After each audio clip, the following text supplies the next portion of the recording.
to the California Sun podcast. I'm your host, Jeff Schechtman. Once upon a time, we admired the idea that all politics was local. As Tip O'Neill famously said, there's no Republican or Democratic way to pave the streets or pick up the garbage. But today, when local officials knock on doors, they're often asked, are you a Republican or a Democrat? This shift reflects a profound change in American politics, where national polarization has seeped into the bedrock of our smallest communities. The anger was lurking beneath the surface for years, and Donald Trump, along with the COVID controversies over vaccines and mandates, brought it to a boil. As a result, we're witnessing even the erosion of the guardrails of local democracy in places like Shasta County, right here in California. The transformation goes beyond just politics. For many, the right-wing movement provides a sense of community, a feeling of being part of something bigger. It's a phenomenon fueled by the echo chamber of social media and amplified by talk radio. Together, it creates a potent mix of information and misinformation that's reshaping local landscapes across many parts of rural California. As we stand at this 2024 fork in the road, we're forced to grapple with hard questions. How has our national divide infiltrated local school boards, libraries, and even daycare centers? And most crucially, what does this mean for the future of American democracy at all levels of government? My guest today, Sasha Abramsky, has spent years on the front lines of this political transformation. In his new book, Chaos Comes Calling, Abramsky takes us on a journey through two communities grappling with these forces of extremism. One of those communities, Shasta County, right here in California. Through meticulous reporting and vivid storytelling, he reveals the human cost of political polarization and the resilience of those fighting to preserve democratic norms. Sasha Abramsky is a veteran political journalist whose work has appeared in numerous publications.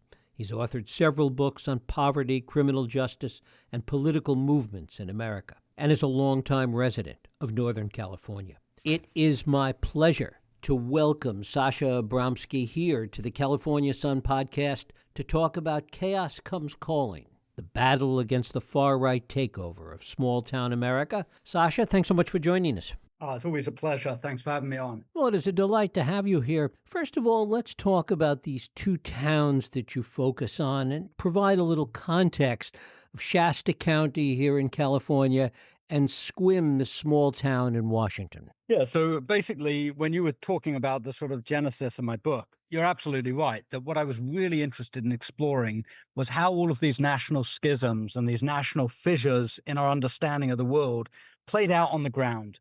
And it's easy to do reporting on big cities. You know, it's easy for me to fly to New York or drive down to LA or whatever I might do. But if I do that, I miss a large part of the American story at the moment, because one of the things that's happening is you've got these communities like Shasta County in the far north of California, or like this little town of Sequim on the Olympic Peninsula in Washington, where really interesting and oftentimes really disturbing political debates are unfolding. And they're doing so with a sort of cloak of invisibility. There isn't a large media presence there.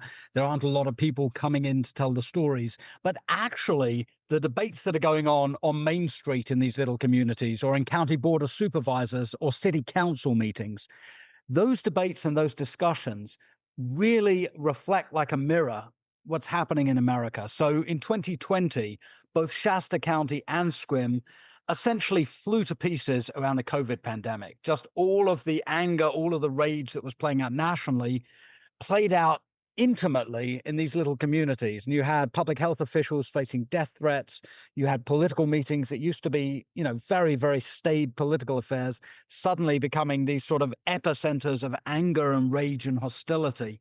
And it was tearing community apart. And I thought, well, if you can tell a story of a community like Sequim, where the mayor ends up siding with QAnon, or if you can tell a story like Shasta County, California, where the board of supervisors gets hijacked by this far, far right political agenda, if you can tell those stories effectively, it's a window into what's happening in Trump and post-Trump America. And so that was the genesis of this book. How much was the polarization in these small towns so much more powerful by virtue of the fact that these were red islands in very blue states? Well, interestingly, Shasta is a red island. It's an uber red island, and it got sort of more and more so as the pandemic wore on and as the Trump presidency wore on.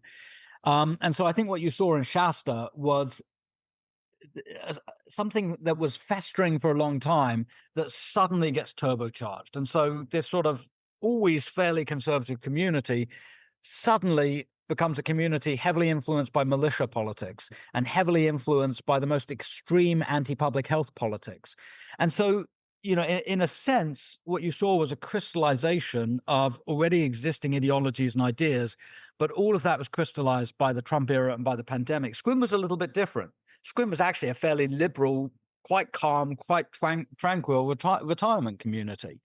And it also got completely hijacked by this sort of extremist political agenda. In Squim's case, less because the populace as a whole had gone right wing, and more because in local elections, an awful lot of people just sat it out and couldn't be bothered to vote. And the people who did vote were very well organized and very conservative.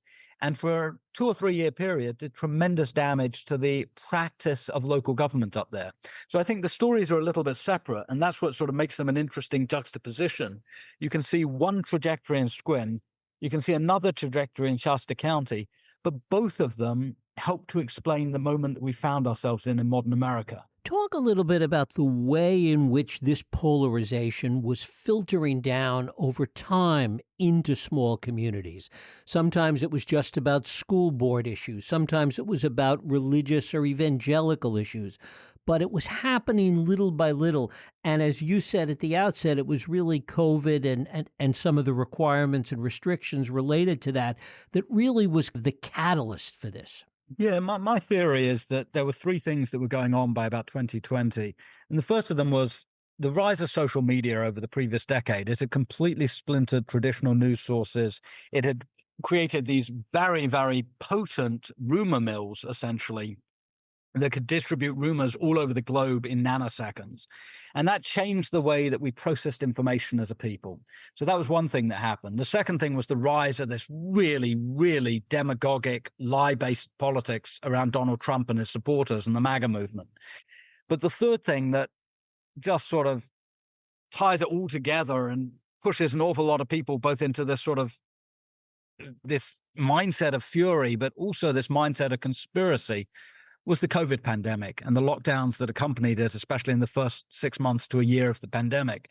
And that really, really undermined a sense of social cohesiveness. So it became a litmus test. If you were liberal, you tended to go one direction on vaccine mandates, on social distancing, on school closures and business shutdowns and so on.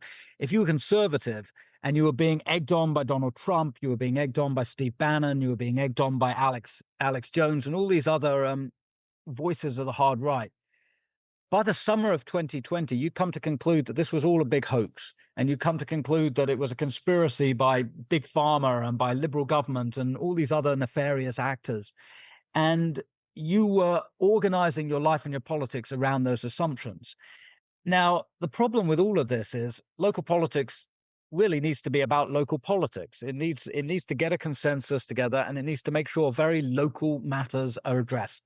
Sometimes very mundane matters like filling in potholes in local roads or making sure that, kids have safe parks to play in. But this is the stuff of local democracy. And instead, what you were seeing by 2020 is all of the national schisms, all of the anger that Trump was both catalyzing but also taking advantage of.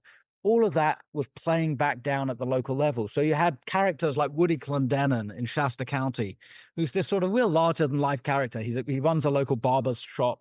He, is the go-to person if somebody's angry about this or angry about that. They go and shoot the breeze with Clendenin in his barber shop. He was also a militia member.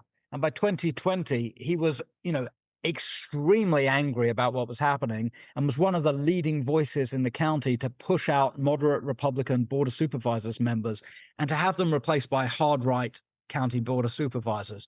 And Clendenin and his friends were very, very successful. And this moderate group was edged out. One of them was recalled. A couple others lost elections, and they were replaced by people who had no interest in public health guidelines, no interest in accommodations with state rules and regulations, and basically wanted to sort of go entirely their own way. And several of them were supporters of what's called the Jeffersonian state of independence movement. They wanted to secede from California with other rural conservative counties and set up their own state. And this is a movement that if you go into rural California these days, you'll hear people discussing all the time. They're alienated from Sacramento. They're alienated from the liberal coastal cities like LA and San Francisco, and they want to go their own way. And their politics more closely resembles Idaho or Utah than it does California. And so there's this secessionist movement that is transforming how local government is done. And, again, if you want to, as a journalist, understand what's happening in 2024, you can't just focus on the big cities. You've got to go into these rural areas, many of which feel completely disempowered and completely disenfranchised. And the politics that has sprung up is oftentimes a politics of resentment. And politics of resentment generally don't produce kind, humanitarian, gentle outcomes. Beyond the resentment, the other thing that this crystallized is a growing sense of distrust of experts, distrust of institutions that had been percolating for a long time.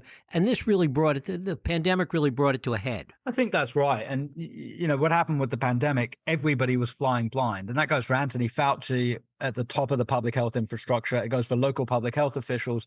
But of course, it also goes for local political figures on both the left and the right. Nobody quite knew how the disease was spread. Nobody quite knew what the mortality rates were.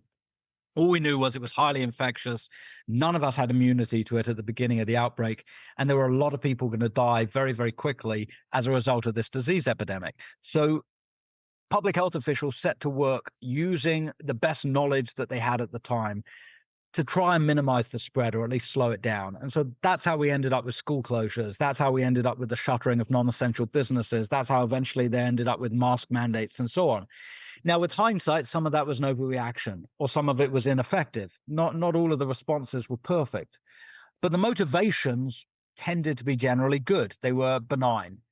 These hard right groups that began coalescing in reaction assumed the worst. They assumed that everybody who was proposing public health shutdowns or mask requirements or social distancing was malicious, that they were doing it because they had an agenda, and that agenda was one of enslaving ordinary people. And you'd hear this on talk radio, you'd hear this on sort of rant TV, you'd hear it on all these different networks, that there was this malicious plot to take away Americans' freedoms. And people got really up in arms, quite literally. People began carrying rifles to protest outside public health offices. People began hunting down public health officers in pickup trucks, looking around their neighborhoods, trying to find them. You had this sort of very, very menacing, threatening environment that sprang up in 2020 and 2021. Now, again, would that have happened without the pandemic? I doubt it. But would it have happened without Trump? I also doubt it. I think you needed those two things coming together to get that level of sort of organized anger and organized rage. And I think it has a long tail. We sort of think of some of that as distant history. It's not. It's 2-3 years in the past. And that history is alive and well, and it's still shaping local politics on the ground in places like Shasta County and in places like Sequim. And it's still impacting how we see the world, the lens through which we view the world. You look at Donald Trump and you look at the sort of ongoing durability of his support. It's inconceivable to me that Donald Trump would be a credible candidate for the presidency again, after all that's happened, after 2 impeachments, after an insurrection, after felony trials, after felony convictions, after civil trials and civil fines. It's inconceivable to me that in normal circumstances, Donald Trump would still remain a credible political candidate. And yet he is. Whether he has 44% or 46% or even, God forbid, 47 or 48%, a shockingly large number of Americans are willing to cast their lot with a felon. And that, to me, speaks volumes of where we are. And again, I think you don't get Trump without the pandemic. You don't get Trump in 2024 without the pandemic. And you don't get the response to the pandemic without Trump in 2020. And part of that craziness of the response was evidenced in things like the rodeo that they put on in Shasta County in the midst of the pandemic, where they invited people basically to risk their lives. Yeah, and this was sort of a local version of Donald Trump's sort of vast and socially irresponsible mega rallies in the spring and summer of 2020, when the rest of the world is shutting down. Donald Trump started holding these rallies where literally thousands and thousands of people would arrive, would shun any kind of social distancing, and would shun local public health restrictions. Trump sort of basically dared local authorities to stop him, and of course no one did. Well, at the local level in Shasta County, that plays out with a rodeo. So basically the public health officers are trying to not shut everything down, but they're trying to limit places where people can congregate. And a group of ranchers and farmers and locals got together and said, we're not going to do this. And not only are we not going to shut down, but we're going to go ahead with our annual rodeo. And they found a ranch willing to host, and they had a rodeo. They had thousands and thousands of people present. Now, again, with hindsight, that may have been less dangerous than public health officers thought it was at the time, because it turned out that the disease was spreading less quickly and was less able to spread outdoors than indoors. So with hindsight, it may be that rodeo wasn't the worst thing in the world. But in the spring of 2020, nobody knew that. So anybody who went to that rodeo, first of all, was risking their own health, but perhaps more importantly, was basically making a public statement that they didn't care enough about community. They didn't care enough about neighbors. They didn't care enough about vulnerable old people or immunocompromised people to make a minimum effort to try and slow the spread of the disease. So if you're going to a rodeo in May of 2020, you're pretty much saying something. And the something you're saying is the community I'm a part of doesn't value its vulnerable people enough to slow down and modify its behavior. And I think that's striking. And I think we saw that all over the country, that how people responded to the COVID crisis increasingly came down to the kind of politics that they espoused. And the more right-wing they were, the more conservative they were, less that they felt that they had a community obligation to protect vulnerable people. So it was sort of my way or the highway. I'm not feeling sick, therefore I'm not going to wear a mask. I think it's my God-given right to not socially distance. Therefore, I'm going to get into crowded spaces, and I may be going to bars or restaurants if I can find them. Well, that stuff was deeply irresponsible in 2020. And, the way it played out, I think, uglified, I don't know if that's a word, but sort of, made ugly the broader politics surrounding not just COVID, but just, an array of local issues that people hunkered down and they took sides. And they took sides in a really nasty, overtly ideological way that oftentimes had, really quite bad consequences. It was also a way of expressing their sense of community, that this idea of community was what was more important to them. That's right. I mean, people basically had this calculus. Well, here's this new disease. The medical experts are telling me to stay home, but I really, really want to go to church, or I really, really, really feel like I need to go to a bar tonight, or I really feel like, I have to go to that annual rodeo. So you're right. It was a sense of community. And I'm not trying to minimize the pain and the suffering of social distancing. I thought it was an awful thing. I thought that, the way it shredded community bonds is probably one of the most difficult collective psychological experiences that humanity's undergone, in living memory. I'm not minimizing any of that. But what I am saying is, in the spring of 2020, when that was a new disease and the public health officials were scrambling to stop the hospitals being overwhelmed, it was necessary. It was deemed to be necessary all over the world for people to modify their behavior temporarily. And the fact that there were millions of people in America who basically picked up arms in rebellion against that, and people who thought that these public health restrictions were so egregious that they now had a right to, go to Capitol buildings with long-arm rifles, or they had a right to picket public health officers and say that the public health officials should be hung. I mean, the fact that this stuff became normalized, I think, speaks volumes to where we were as a society by 2020. And I think it speaks volumes to what happened in the decade leading up to 2020 as civility sort of disappeared from our political discourse. Talk a little bit about the rhetoric that we heard from so many of these people. You have made the point that the rhetoric, in some ways, if you listen to it carefully, is reminiscent of what we heard in the 60s from the left. Yeah, I mean, look, this really interested me. And, I come out of a pretty lefty background, and I grew up going to peace movement rallies. I grew up going to anti-war rallies, anti-apartheid rallies, and so on. I know politics from the left very well. One of the things that fascinated me when I was talking to some of these guys, especially in Shasta County, was they had a sort of right-wing anarchist feel to them. These were guys who were in a different set of circumstances. I can imagine following someone like Abbie Hoffman, the Yippie leader in the 1960s. And one of the weirder things as the pandemic, intensified in 2020 was that these were the guys who appropriated the language of fun. Now, I grew up thinking, conservatives were all really, really, really dour, sour people, and that it was the left that had the sort of monopoly on fun, that it was the sort of anarchist left in particular that knew how to have a good time. But in 2020, because so many people on the left were trying to do what they saw as their civic duty, and they were staying at home, they weren't going out, they weren't going to pubs and so on. In 2020, the left sort of had quite a dour language associated with it. And by contrast, these people on the right, many of whom were very young and many of whom were very sort of assertive, in a sense, appropriated the language of having a good time. They were the guys who wanted to go out and party and, consequences be damned.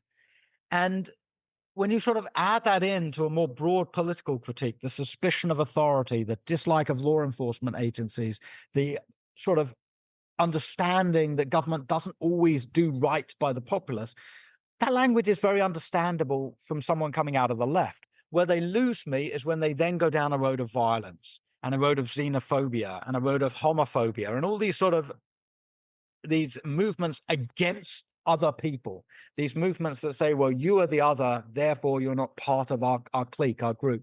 This idea that, your color is the wrong color, your sexuality is the wrong sexuality, your gender is the wrong gender. Well, once the right wing goes down that route, there's nothing libertarian left and there's nothing sort of progressive about what they're saying. And it's purely reactionary. But that I thought was really interesting, that, there is this overlap with the left. And then suddenly there's this zigzag and the right wing goes off on this sort of utter tangent, and it becomes a really unpleasant, nasty language that they utilize. One of the things that made it easier, I suppose, for these groups to take over the Board of Supervisors in Shasta County and to really do what they needed to do, what they wanted to do with local government, is how few people really pay attention to what goes on in local government. I think that, we're all guilty of this, that there are so many offices in American life which are elected. We elect everything. We elect judges, we elect school boards, many, many places elect judges. We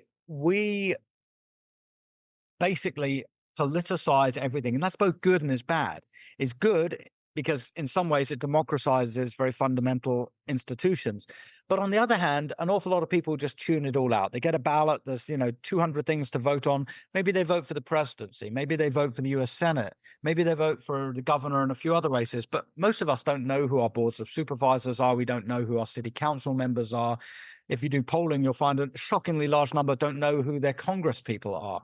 So if we're sort of in a fit of absence of mind, becoming ignorant of who governs us, who represents us, who controls these different institutions, well, if you're not paying attention at the local level, you can guarantee that somebody else is paying attention. And what happens in a place like Squim is the right wing does a really, really good job for a couple of years of out-organizing progressives. And too many progressives just sat elections out at the local level. And not surprisingly, conservatives filled the vacuum. Well, as soon as that happened, bad things started going on. So you started seeing a mayor who started paying homage on radio shows to QAnon. You started seeing a sort of attacks on public health officials. You started seeing this refusal to take seriously the pandemic and the lives lost in the pandemic. You just started seeing increasing dysfunction at local government level. And that annoyed a lot of people, not just people on the left. It annoyed a lot of people in the middle and increasingly a lot of conservatives. And, I should say my book isn't all doom and gloom. I had an audience member the other day at a reading I gave, and she said, look, I'm not sure if I should buy your book because it's just going to depress me. And I said, well, bear with me. It will depress you in places. But if you get through to the end, read the story of what happens in Squim, and you'll actually find there's quite an optimistic message in there. Because in Squim, people counter-organize. Once they realize what was going on, people very, very effectively counter-organize. And I think that's one of the messages that I want readers to come away from when they read this book, is that to a degree, we control our own destiny. That yes, bad things can happen, but they happen much more if we're not paying attention. And as soon as we start paying attention, and as soon as we start organizing, actually turns out that there's an awful lot of people in this country who don't want to go down these sort of very conservative right-wing rabbit holes. And once those people start organizing, there's an awful lot of power in their hands. And even in Shasta County, which is more inherently right-wing, there was significant pushback, that there were people that really were brave enough to take this on. Yeah, there were. And, in Shasta, it's an ongoing process. It's very much a sort of incomplete project. In Squim, the progressive and the sort of anti-QAnon faction really ran the gamut in the last couple of election cycles. They really recalibrated Squim back towards the middle. Shasta's, an open book still. There's still an awful lot of things happening in Shasta that you can look at and you can raise your eyebrows at and say, oh, from an outsider's perspective looking in, that looks a bit weird. There's some really, very right-wing rhetoric that's still dominating at local county meetings and so on. So I think that, it is a work in progress, but there is room for optimism. Are these movements the kind of movements you think just run out of steam at a certain point? Historically, yes. Historically, when you get these very extremist, take no prisoners kinds of movements, especially in America, there's been pushback, and it lasts maybe a few election cycles, 2, 3, 4 election cycles, and then it burns out. People don't have the energy anymore. They move on, they go on to other things. I think we're seeing that with the MAGA movement at the moment. I think we're seeing the sort of tail end of it, but I say so cautiously. And the reason I'm cautious about this is there've been an awful lot of false dawns here where progressives have looked and said, oh, that's the end of Trump, or oh, that's the end of the MAGA movement. Turns out not to be. And it turns out that, it's got more legs and keeps electing people and so on and so forth. So I think that, yes, these movements tend to have a shelf life. And yes, when the shelf life is expired, they tend to flame out quite quickly. I'm not sure if MAGA has reached the end of its shelf life yet. The alternative to that is that we have to coexist somehow with this polarization. Well, we have to coexist with difference of opinion, and that's not a bad thing. I mean, our country would be infinitely more boring if there wasn't diversity of opinion. But there has to be an ability to do so in a civil way. And, I think it's disproportionately coming from the right, but I don't think it's exclusively from the right. That if you go online, you see just vast amounts of anger and people hiding behind the veil of anonymity that the internet provides and that social media provides to say and do really unpleasant things. And that's something that people all over the world are grappling with. That's not an American problem. That's a problem that's been created by vast changes in social technologies, vast changes in information processing technologies that have happened at, whipsaw speed. And unless we get a handle on this, unless we get better educated as to how we use social media, unless we have media literacy classes maybe embedded into schooling so that people learn to distinguish between what's real and what's fake, it's going to get worse and worse and worse.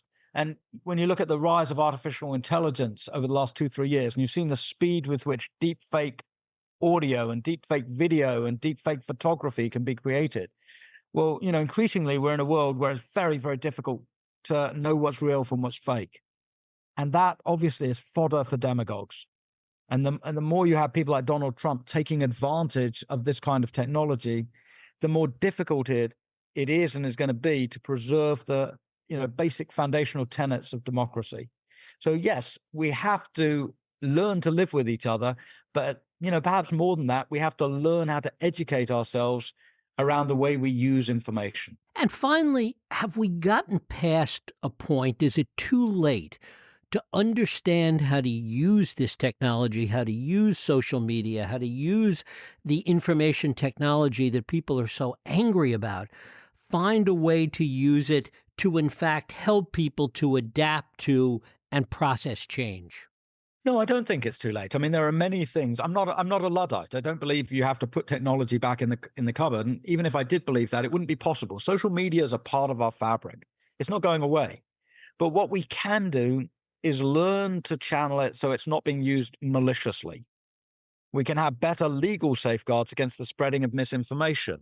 We can have better legal safeguards against the incitement of violence that often occurs online.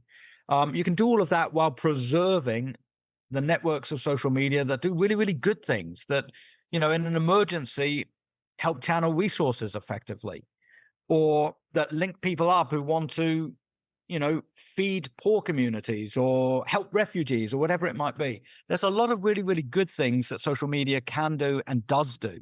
So I'm not saying, put the genie back in the bottle. What I'm saying is, let's have a more sensible conversation about the pluses and the minuses of social media.